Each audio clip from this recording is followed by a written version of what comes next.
익산 일빛교회 장권능 목사입니다. 익산 일빛교회 장권능 목사님 주일 낮예배 말씀 말라기 2장 1절에서 9절 주님과 동행하는 행복. 어쨌든 우리의 모습은 아름답지 못한 부분이 있을지라도 밖에 있는 꽃들은 우리에게 아름다움을 선물하고 있는 것 같습니다. 오늘 말씀은 여러분들이 읽어보셔도 아시겠지만은 이 주일날 꼭 이런 설교를 해야 하는가 이렇게 좀 무겁기도 하고 성경에 왜 이런 말씀까지 있지? 약간 의아심을 가지시는, 그럼에도 불구하고 하나님 말씀은 좋은 말씀도 하나님 말씀이시고 좀 우리에게 부담되는 말씀은 하나님 말씀이기 때문에 가감없이 전할 때에 깨닫고 하나님께 더 은혜를 구하는 자가 하나님의 복을 경험하는 주인공일 줄로 믿습니다. 요즘 아주 여행하기도 좋고 나들이 하기도 좋고 이렇게 또 가족끼리 많은 사람들이 위시하기도 좋은 그런 계절인 것 같습니다. 흔히 그런 얘기들을 하죠. 어디를 가느냐보다 더 중요한 것은 그렇죠. 누구와 함께 가느냐가 더 중요하다고 이야기를 합니다. 어떤 음식을 어디 가서 무엇을 먹느냐보다도 누구와 함께 차를 마시느냐, 어떤 음식을 먹느냐가 더 중요하다고 이야기를 합니다. 어떤 상황보다도, 어떤 결과보다도, 어떤 목적보다도 지금 내가 누구와 함께 시간을 보내고 누구와 함께 좋은 것을 나누고 누구와 함께 좋은 것을 먹고 하는 것이 더 의미 있다는 것을 말씀합니다. 이걸 다른 말로 말하면 함께 동행이라고 하는 단어입니다. 시작! 함께 동행. 오늘 설교 제목 한번 따라해 보실까요? 주님과 동행하는 행복. 시작!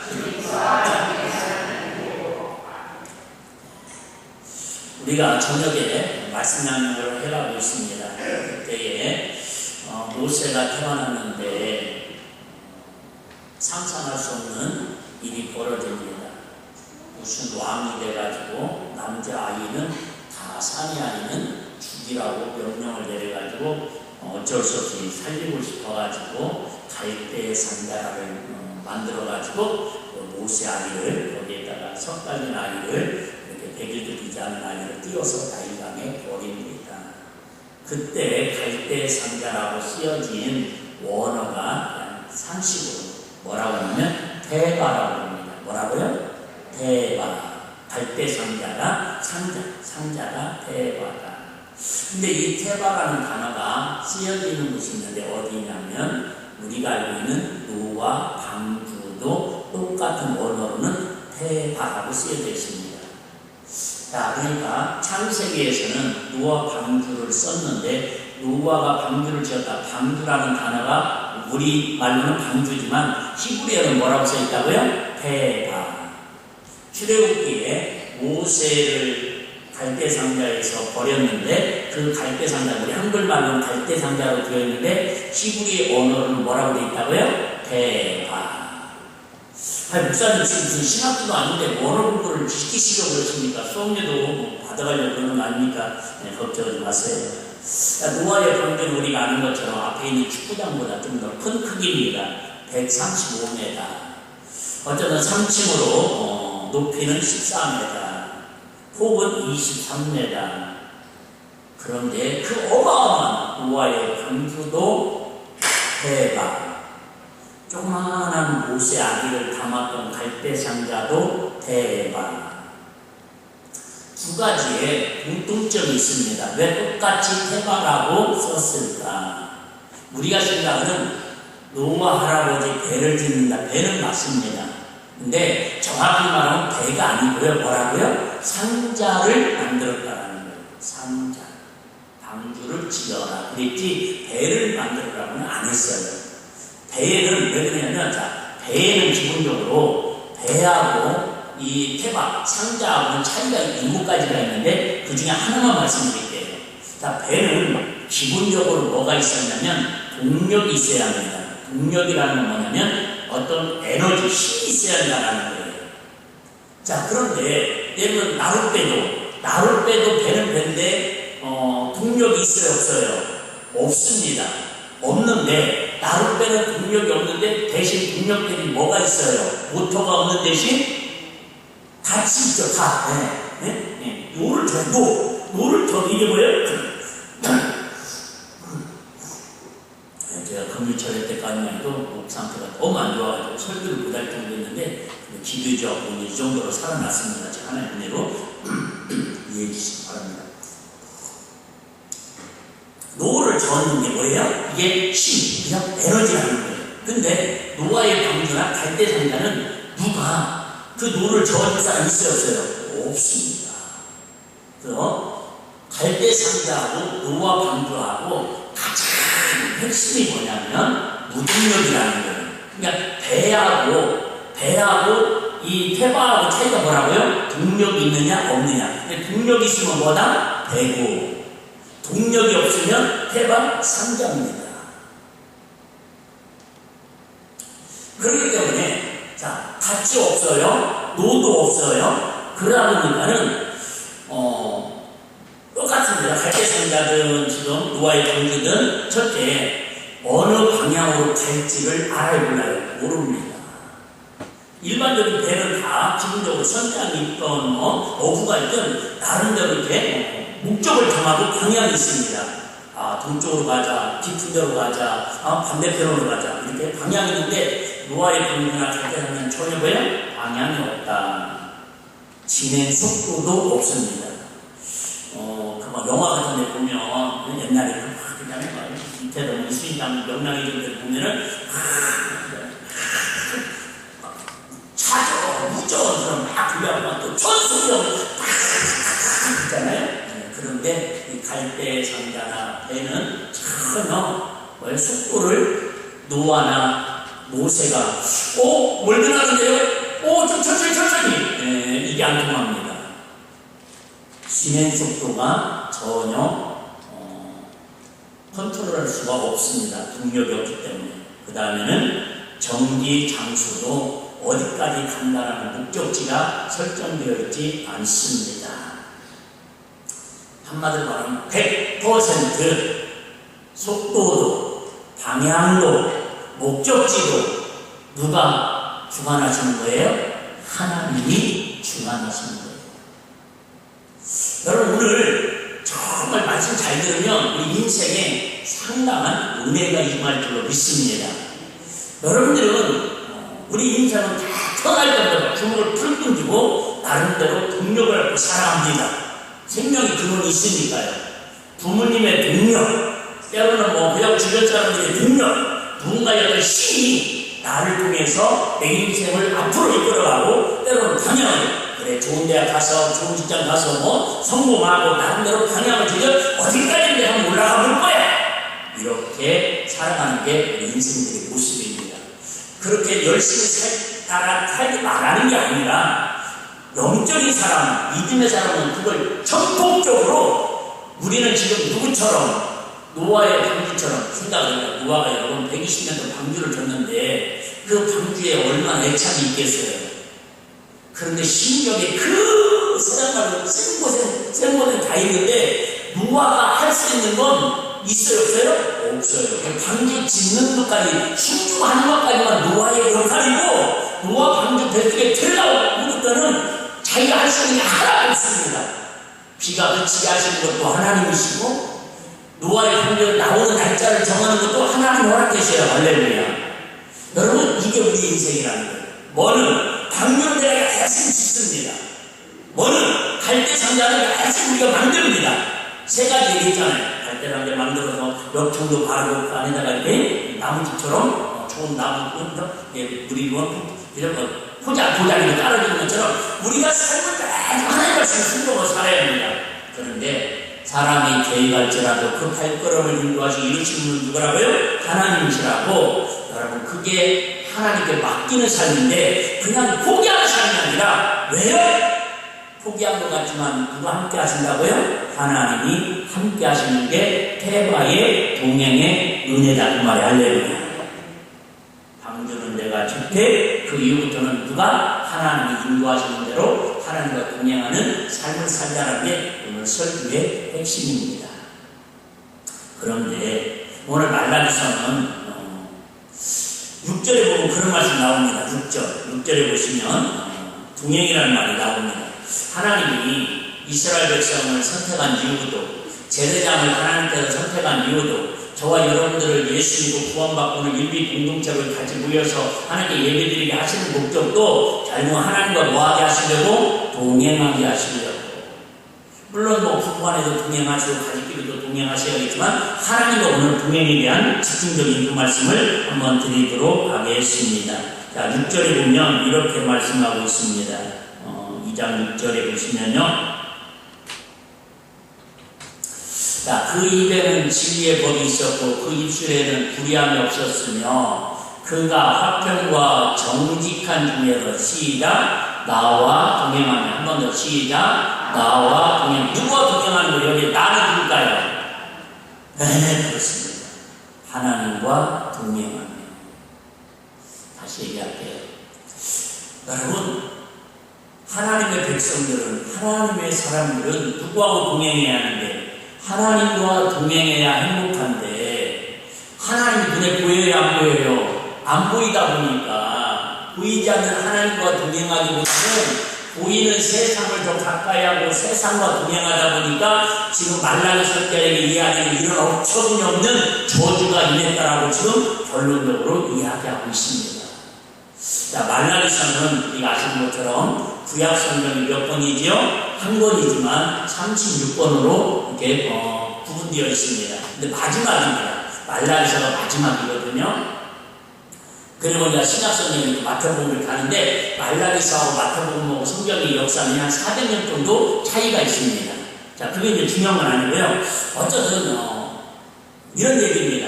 자, 하나님께서 이스라엘 백성을 선택하셔가지고 하나님 복을 주신다고 약속을 하셔요. 이런 표현 쓰면 안 되는데 하나님께서 사탕 발림을 하십니다. 사탕 발림으로 야, 너희들 나 잘 믿어. 내가 너희의 아버지야. 내가 너희의 하나님이야. 나는 스스로 믿으라고 나를 마음을 다하고 뜻을 힘을 다하고 준다고 나를 사랑하면 내가 너희에게 순간순간 그 복을 주겠다. 다 언약으로 애들 수준으로 말하면 사탕 발림으로 하나님의 이스라엘 백성들을 이렇게 유효합니다. 이게 처음에는 보니까 너무 좋은 거예요. 그 하나님이.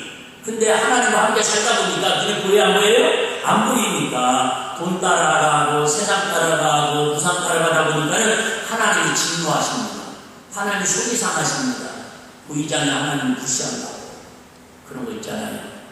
눈에 보일 때 엄마 아빠가 막 용돈 들고 마침내 갈 때는 우리 엄마가 키우라고 그러다가 엄마 아빠가 집에 막 나가고 시장 가서 열심히 일하고 밭에 가서 일 보는데 형제들 앉혀놓고는 야, 우리 엄마 아빠가 진짜 악덕 엄마 아빠는 알지? 그 유검이 여러분 안 보인다고 유검이 얼마나 그럴 일 없겠지만 그래서 하나님이 너무 속상하지만 어쩔 수 없이 BC 722년과 586년에 남유다와 북이스라엘을 이웃 나라들에 의해서 이방 나라에 의해서 그 쉽게 말하면 착각해가지고 포로를 끌려가는 나라가 없어져 버립니다. 하나님이 사랑받았음에도 불구하고 근데도 하나님께서 그 포로들이 자기 백성들이 바빌론을 끌려가고 아수르를 끌려가지고 포로 생활하는 거 보니까 너무 가슴이 아파요. 하나님께서 마음을 돌이키셔가지고 스루바벨이나 니에미야 선지자들도 하나님께서 은혜를 주셔가지고 다시 예루살렘 성전을 재건하게 해가지고 다시 하나님 앞에 돌아올 수 있도록 은혜를 주십니다. 그러니까 여러분 그 이스라엘 백성들이 감사하겠어요? 안 감사하겠어요? 감사하겠죠. 와서 하나님 감사합니다. 우리를 나라는 서름에서 예배 이렇게 드리고 싶었는데 성전에서 기도하고 싶었는데 성전에 찬양하고 싶었는데 정말 뭐 다니엘이 대표적인 인물이잖아요. 에스더도 마찬가지고 이렇게 야근의 생활하고 노예 생활하고 힘든 생활에 하나님 은혜 주셔서 기적같이 하나님이 나의 아버지심을 고백하고 찬양하며 살 수 있도록 은혜 주시니 감사합니다. 살았던 건 잠깐이고 금세 감사하고 기쁨은 잠깐이고 또 왜? 눈에 안 보이니까 또 우상 숭배하고 하나님 앞에 오늘 그 마지막 부분이 오늘 나온 대표적인 인물을 누구를 치냐면 그래서 예배 드릴 때 그 당시 제사라고 했잖아요. 제사장들의 모습을 얼마나 그 시대가 교리가 타락하고 성도들이 타락하고 제사장들이 타락했는가를 1장 6절에서 9절을 이렇게 8절까지만 보겠습니다. 이렇게 표현하고 있습니다. 말라기 2장. 내 이름을 멸시하는 제사장들아. 제가 좀 더 해석을 해볼까요? 하나님의 이름을 무시하고 멸시하는 제사장들아. 나 만군의 여호와가 너희에게 이르기를 아들은 그 아비를 종은 그 주인을 공경하나니 내가 아비일진데 나를 공경함이 어디 있느냐. 육신의 자녀가 육신의 부모도 공경하거늘 하늘보다도 육신의 부모보다도 더 공경하려 하나님을 공경함이 너희 어디 있냐. 없다 그 말입니다. 지금 내가 주인일진데 우연히 와서 또 아이고 육의 부모보다 하나님을 더 공경하려고. 왜 그러냐면 내가 얘기했잖아요. 여러분 육의 부모는요 중요해요. 내 경험담입니다. 내 인생을 길어야 50년 이상 동행해 줄 수 없습니다. 도와줄 수 없다 그 말입니다. 근데 하나님 여러분 우리 영혼을 책임져 주신 분이니까 내가 주인일진지 그 말씀을 하시는 거 이해되시면 안 돼요. 육의 부모가 여러분은 하찮다는 게 아니라 잘 알아들어야죠. 내가 주인일진데 나를 두려워함이 어디 있느냐 하나 너희는 이르기를 우리가 어떻게 주의 이름을 멸시하느냐 하는거다. 이 말은 무슨 말이에요? 아유 하나님 우리가 하나님 잘 섬겼어요. 우리가 하나님 잘 공경했어요. 그런데 지금 하나님 뭐라는 거예요? 야! 거짓말하지 마. 말로만 지금 그런 얘기 2절. 아니야 7절. 너희가 더러운 떡을 여기 떡은요 여기다 이 진설병을 떡을 6개씩 6개 두 줄로 12개를 놓거든요. 그 떡을 더러운 떡을 나의 안에 드리고 말하기를 우리가 어떻게 주를 더럽게 하였나이까. 오해하지 마세요. 지지난주에 성찬치게 했잖아요. 그 성찬치를 했는데 곰팡이랑 떡을 여러분 이렇게 나눠주면서 먹으라고 하면 여러분 먹을 거예요. 그런 거 아닙니까? 물론 기도하는 사람은 두 사람은 먹을 거예요. 무슨 누를 말지 해를 갈지 미치다 먹겠지만은 하나님 앞에 지금 더러운 떡, 상한 떡을 드리면서 하였나이까 합니다. 자, 이는 너희가 주의 상은 경멸하여 여길 것이라 말하면 이라는 무슨 얘기냐면 개선을 나옵니다. 자, 만군의 여호와가 이르노라 너희가 군무원 일생으로 드리는 것이 어찌 악하지 아니하며 저는 것, 병든 것으로 드리는 것이 어찌 악하지 아니하냐. 이제 그것을 너희 충족에게 드려보라. 그가 너를 기뻐하겠냐? 너를 단합하게. 이게 무슨 얘기냐면 아시는 분은 아시겠지만 다시 한번 반복합니다. 자, 처음에 주의 싹은 뭐예요? 사망이에요. 이 쥐 때문에 어디 가야 한다고요? 지옥 가야 한다고요. 내가 나쁜 사람이라 지옥 가는 게 아니라 내가 죄를 해결하려면 쥐가 나를 지옥으로 끌고 간다는 거예요. 그런데 이 죄를 해결하는 방법은 유일하게 이 쥐 대신 짐승을 잡아서 대신 피를 흘려주면은 없어지겠다고 하나님이 약속하셨다라는 거예요. 그러니까 여러분 참 이스라엘 백성들이 쥐 짓고 양 한 마리 잡고 소 한 마리 잡아서 1년 동안 지은 지가 없어진다고 평생 지은 지가 없어진다고 하니까 감사해 안 감사해? 감사하죠. 아니면 여러분 1,000만 원을 헌금해가지고 지옥 갈 사람 천국 간다면 안 할 사람 못 있겠어요. 나는 합니다. 오해하지 마세요. 근데 여러분 1,000억을 드려도 지옥 간다는 천국으로 돈으로 못 가는 거예요. 할렐루야. 오직 뭘로? 예수 이름으로. 오직 뭘로? 예수 피로. 그런데 여러분 생각을 해봐요. 양이 아니 솔로몬은 1,000마리도 있고 몇천 마리도 있는데 그 한 마리 잡아서 쥐가 없어진다는데 이보다 여러분 알짜리 장사 어디 있습니까? 10마리나 잡아드려야죠. 그럼 양을 잡아드립니다. 생각해봐 여러분 내가 쥐가 없어져갖고 쥐가 없어져서 전부 끝나는데 여러분 최고로 좋은 양이나 소를 잡아드리겠어요? 가장 시험찮은 양이나 소를 잡아드리겠어요? 말할 것도 없죠. 최고의 것을 드리죠. 최고의 것을. 근데 하나님 그게 안 보이셔. 드리는데 처음에 그런 거죠. 처음에 대표기도 시키면 그냥 3일 동안 3일 동안이 뭐예요? 한 달 전부터. 그래서 제가 미리 한 달 전에 준비 안 올리는 거만 저는 그랬어요. 진짜 한 달 전부터만 학생 예배 대표기도 시키거나 사회 시키면요 벌벌 떨면서 온 생각이 그런밖에 없었거든요. 여러분 그렇지 않았어요? 처음에 찬양인도 할 때 처음에 심었을 때 처음에 그럴 때 월성역 때 사진 볼 때 하나님 집대가 이걸 살던데 최고의 마음, 최고의 찬양을 드리려고 하지 않느냐. 여러분 지금 오늘은 제사장들이 하는 얘기인데 그러고 나면 존경해봐라 그 말입니다. 처음에는 교회에서 막 시켜주기만 해도 막 떨리는 마음으로 정말 설레는 감격감이 있잖아요. 내가 얘기했잖아요. 저는 전도다 때 우리 박권사님이라는 사모님 분부에 내가 전사를 했었거든요. 그 당시 사례비 15만 원 나왔습니다. 서울에서. 토요일날마다 예배 드리는데 주일날은 당연하고요. 토요일날마다 청년 예배를 드리는데도 세상에 나 같은 걸 하나님이 전도사로 세워주시는 거 감사하고 사랑하는 청년들한테 어떻게 세상에 말씀을 전할 수 있는 은혜 주시냐고 토요일날 청년들 모이면 그때 또로 저도 5,000원 주고 막 내가 감사하고 하면서 오늘 설교할 수 있는 게 감사하다. 그잖아요. 그런 마음 썼다면 여러분 없었어요? 표정들이 갑자기 내가 미리 얘기했잖아요. 좀 무거운 거라고. 좀 있으면 이제 밥 먹을 때도 조금 여러 시급이 떨어지는 얘기도 나오는데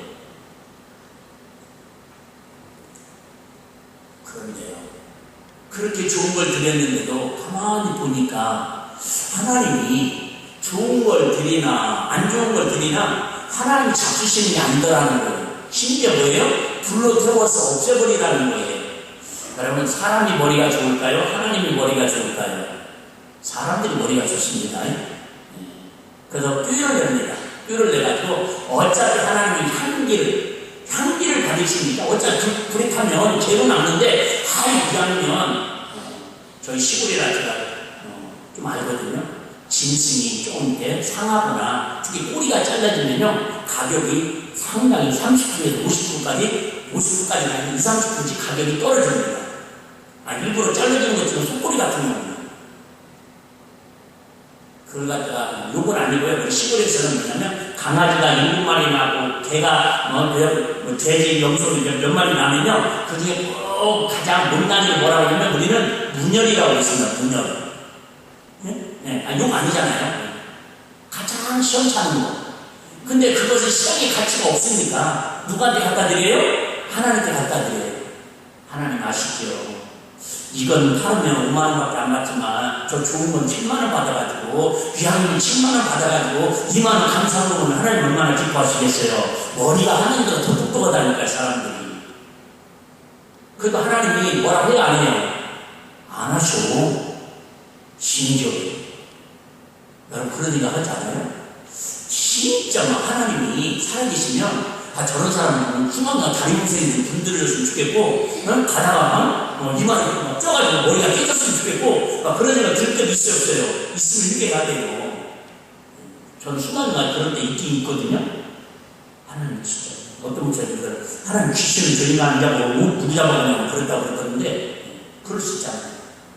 하나님은 그런 반응이 없으셔요. 최고의 좋은 걸 드려도 무엇보다 가장 하찮은 걸 드려도 무엇보다 심지어 안 드려도 뭐라고 했더라. 처음에는 뭐 했는데 드릴 수 있으면 감격했는데 그러니까 하나님께서 화가 나셔가지고 하시는 말 참아가지고 지금 말라기에 예수님 오시기 전에 이 말씀을 하시는 거예요. 야 너희들이 말로는 나를 사랑한다고 하면서도 짐승을 아까 전에 저는 거 병든 거 이걸 갖다 들으면서 내가 하나님을 공경한다고 택도 없는 소리 하지 말라는 거예요.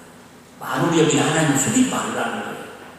여러분 지금 이 자리에 앉아있어도 여러분 내가 지금 저부터 시작해서 말라기 때 제사장들처럼 그렇게 하나님 앞에 형식으로 의식으로 가식으로 첫사람을 다 까먹어버리고 마저부터 지금 예배드리는 사람도 있을 것이고 아니 하나님 물론 내가 죽어야하는데 애들이 예수의 십자가 빌려 죽으신 그 은혜가 너무 감사했어.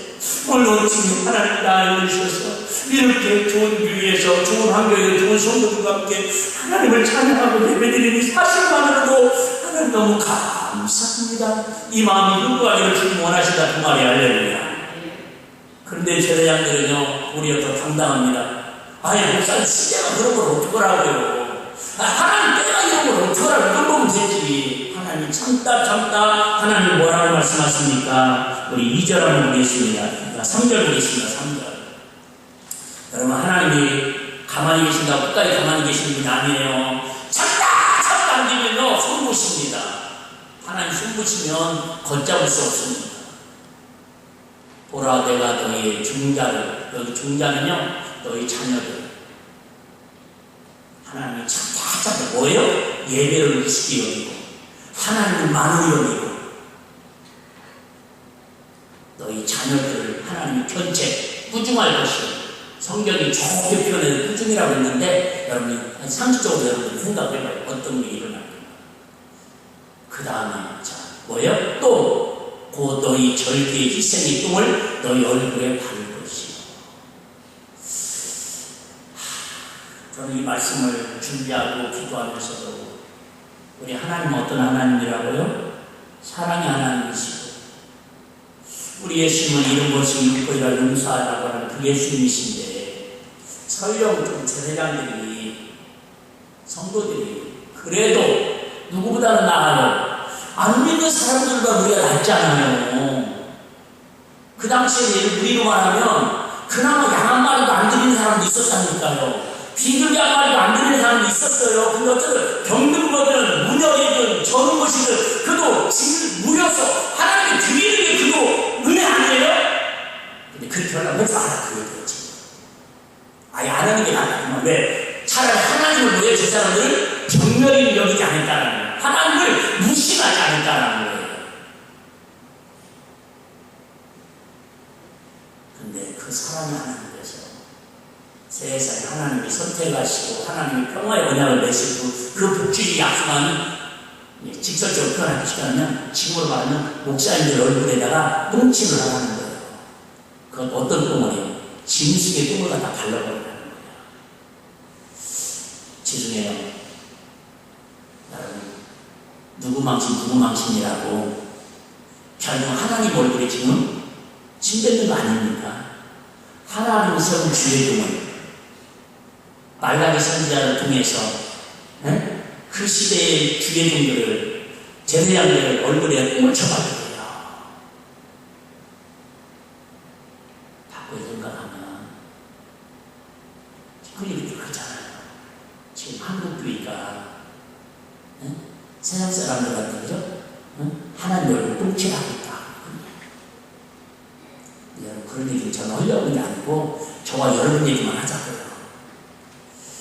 혹시 여러분 영적으로 지금 저와 여러분에게 하나님께서 이 말씀으로 첫사랑이 떠나가고 하나님의 사랑은 식어지고 변질되어서 찬양은 하는데 예배는 드리는데 기도는 하는데 봉사는 헌신하는데 그 말라기 시대처럼 하나님을 공경하는 마음이 아니라 하나님을 사랑하는 마음이 아니라 마지못해서 그렇게 하고 있다면 영적으로 지금 내 얼굴에 똥이 지금 발려있다면 여러분 어떤 생각 들겠어요?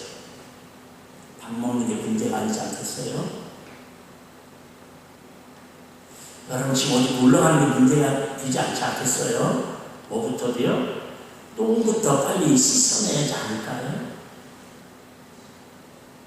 바꿔 얘기하면 왜 하나님 망신, 주의 종 망신, 교회 망신, 성도들 망신인데 왜 이렇게 똥을 바른다고 하셨을까? 바꿔 얘기하면 하나님이 너무 첫째 속상하셨으면 그러실 수밖에 없었을까? 두 번째 이것 때문에 그래요. 하나님 우리를 힘내시고 책망하시고 얼굴에 똥 바르는 게 목적이 아니라 더 강팍한 마음이 완악한 마음으로 바뀌어져서 하나님을 모른다고 부인하고 지옥 가서 영원히 고통받을까봐 깨닫고 회개하고 돌이킬 수 있는 은혜를 주시려고 알려합니다. 여러분 솔직히 저도 전하면서도 마음이 부담스러워 들으면서 여러분 솔직히 마음에 찔끔찔끔한 따끔따끔한 거 있지 않아요? 그게 은혜다 그 말이 알려합니다. 그게 은혜입니다. 근데 전혀 아유 나는 장담이요 나는 100점짜리 성우요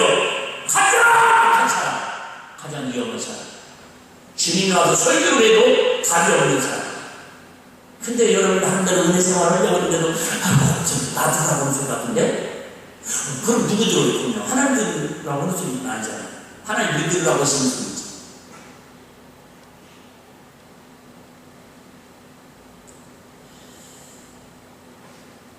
자 그러면 어떻게 하면 우리가 하나님 영광답게 드러내는 삶을 살 것인가?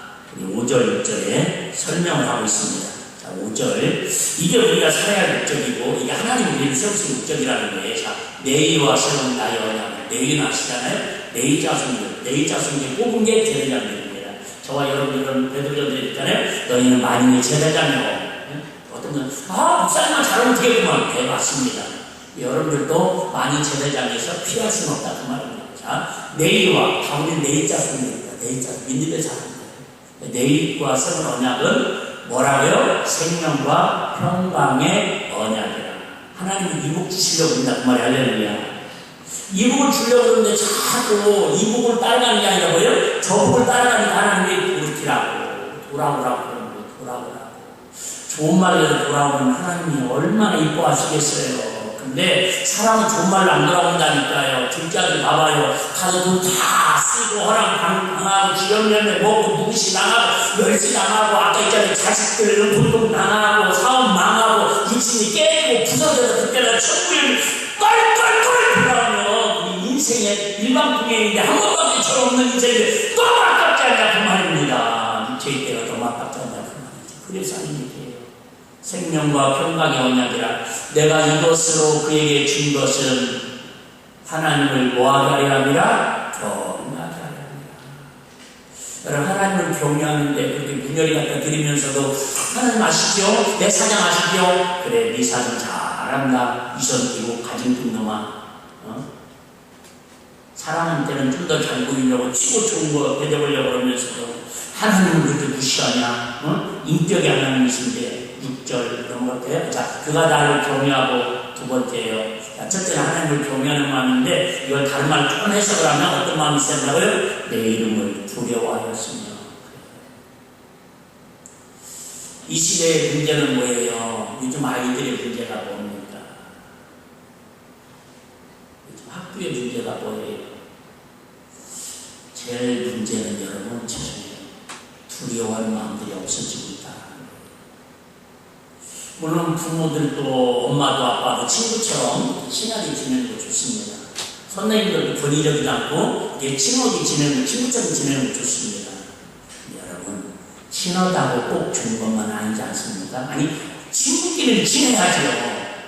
여러분, 부모와 스승과 제자는 친하면서도 뭐가 있어야 한다고요? 경외하는 마음, 두려워하는 마음이 있어야 한다.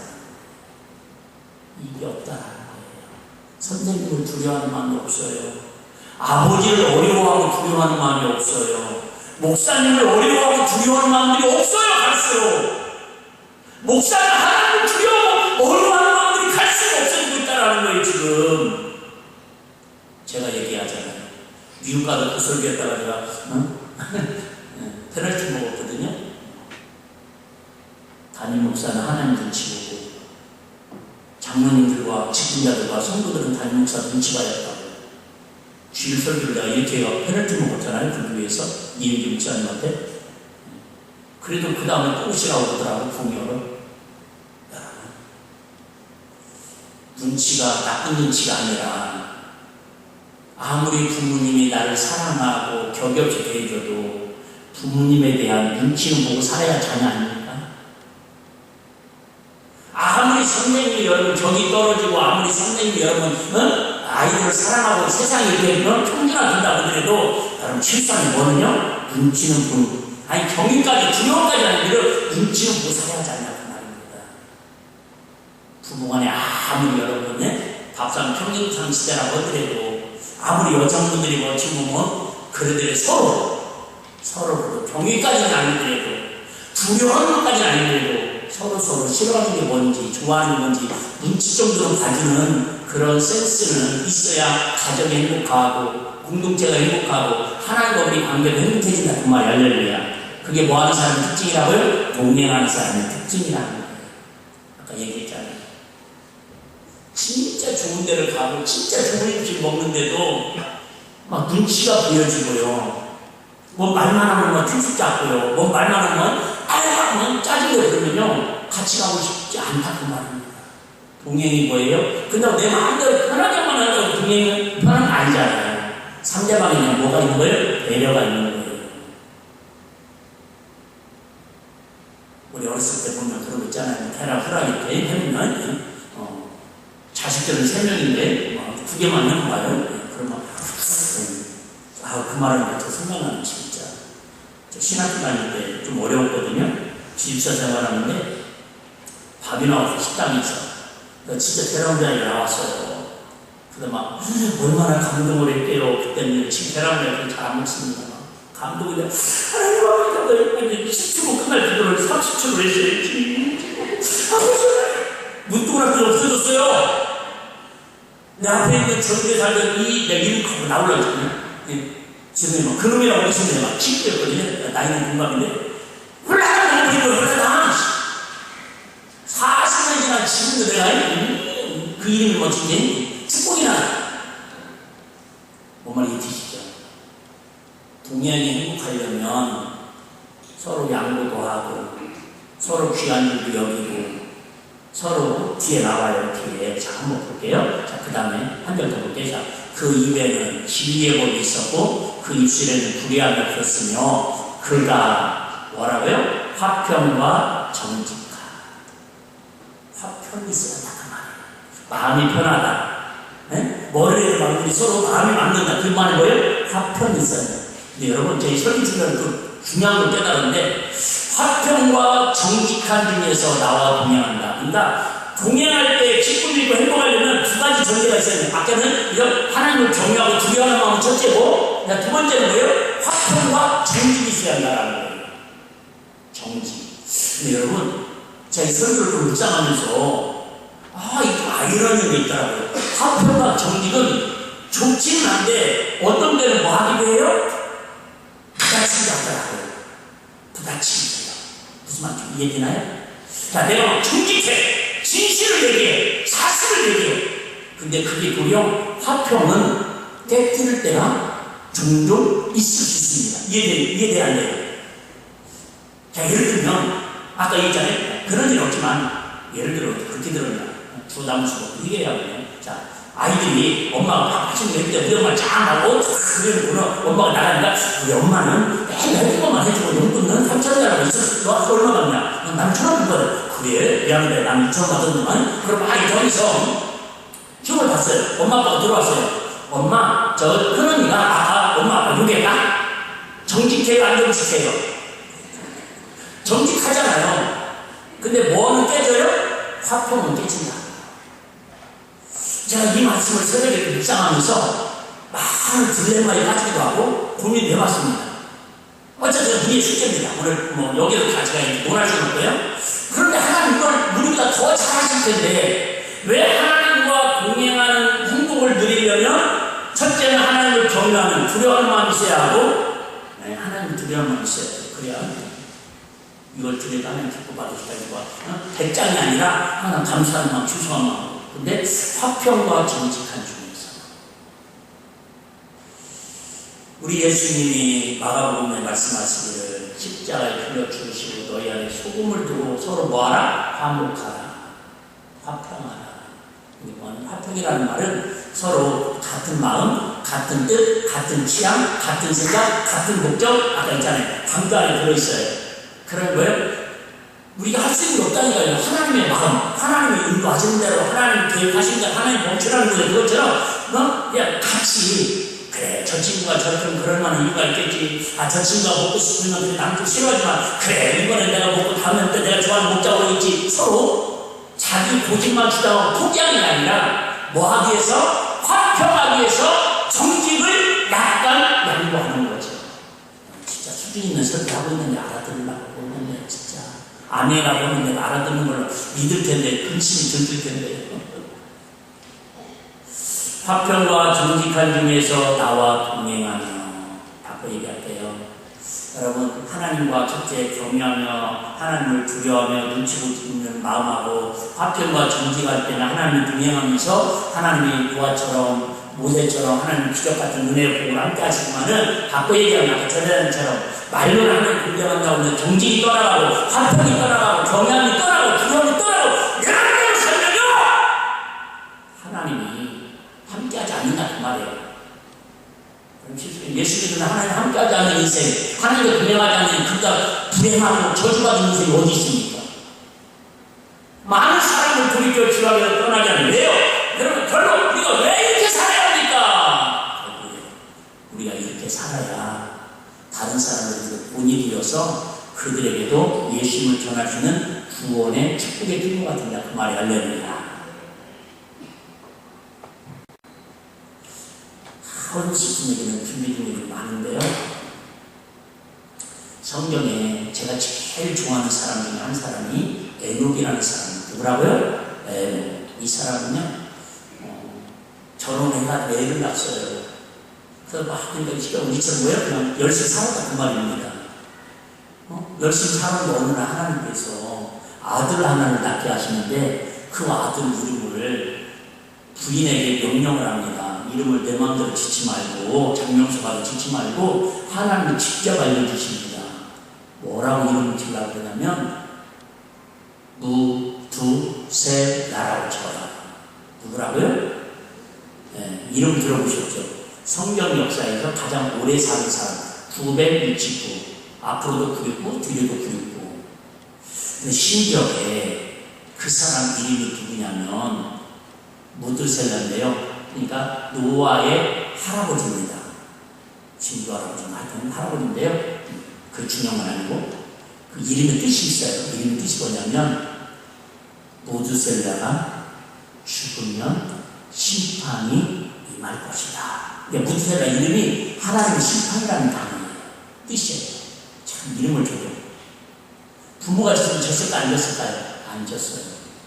그런데 그 아이가 태어날 때부터 에녹은 그 아이를 볼 때마다 뭐예요?